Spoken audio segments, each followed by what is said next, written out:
hello. I'm also presenting here. I'm not just tech support. So I'm going to present a bit of my PhD, a part of my PhD that I recently submitted, which was representing drainage systems and urban flood models within the UK. So in the UK, we spend a lot of money every year defending and, repairing the damages of flooding. And then we produce new headlines every year as well to tell everybody how much we're spending on it. Yeah, just goes on. This is just a snapshot of what flooding does look like in the UK, and the picture on the far right, left, this bar is actually a 10-minute walk from my house where I do go to fill my car up as well. Not anymore though, I left.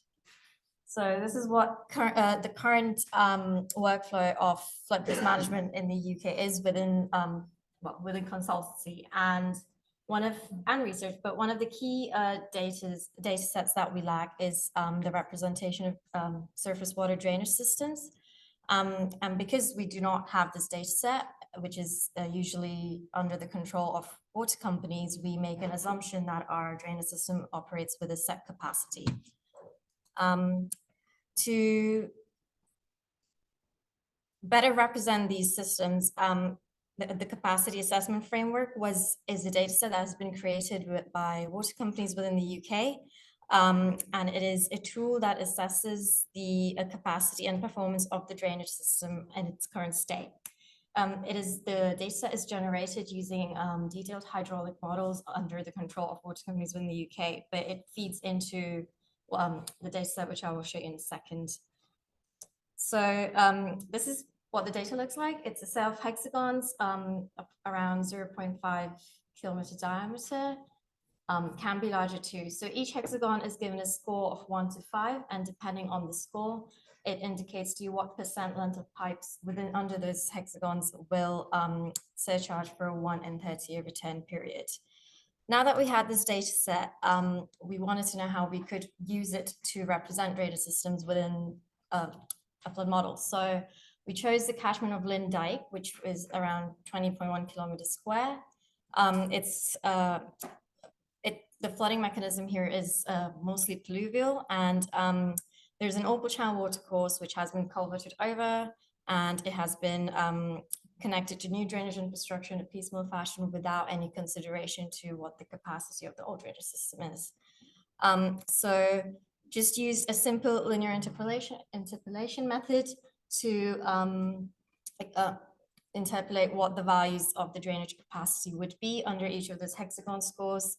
And using the RIFEH2, which is a hydrological model in the UK, we derived a Haito graph for each of those hexagons, which was then applied in a spatially variable manner using a rain on grid model.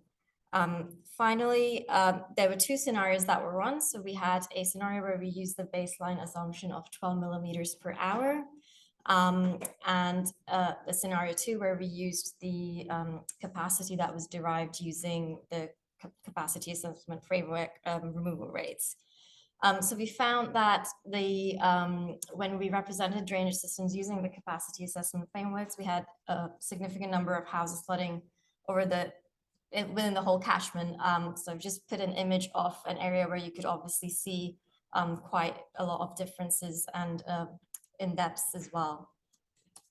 So finally, money and how much would this actually cost? So what is the impact of not representing drainage systems in flood models? We would have a difference of values are not adjusted for inflation, so please take this with a grain of salt. 75,000 pounds, and if we were to calculate the average cost of repairing the property, we would have a very small difference of 130,000. Did I say that correctly? Yeah. And for those of you who saw this presentation in Japan, I apologize, but there's a paper now with some other catchments where this framework was also applied to. With further work, this section needs to be updated, but there's a lot more that can be done. I think that there could definitely be a much better method for interpolating those values. I just went for a really simplistic approach. But yeah, if any further work in this, we'll be looking to make that method more robust. So that's me. Thank you.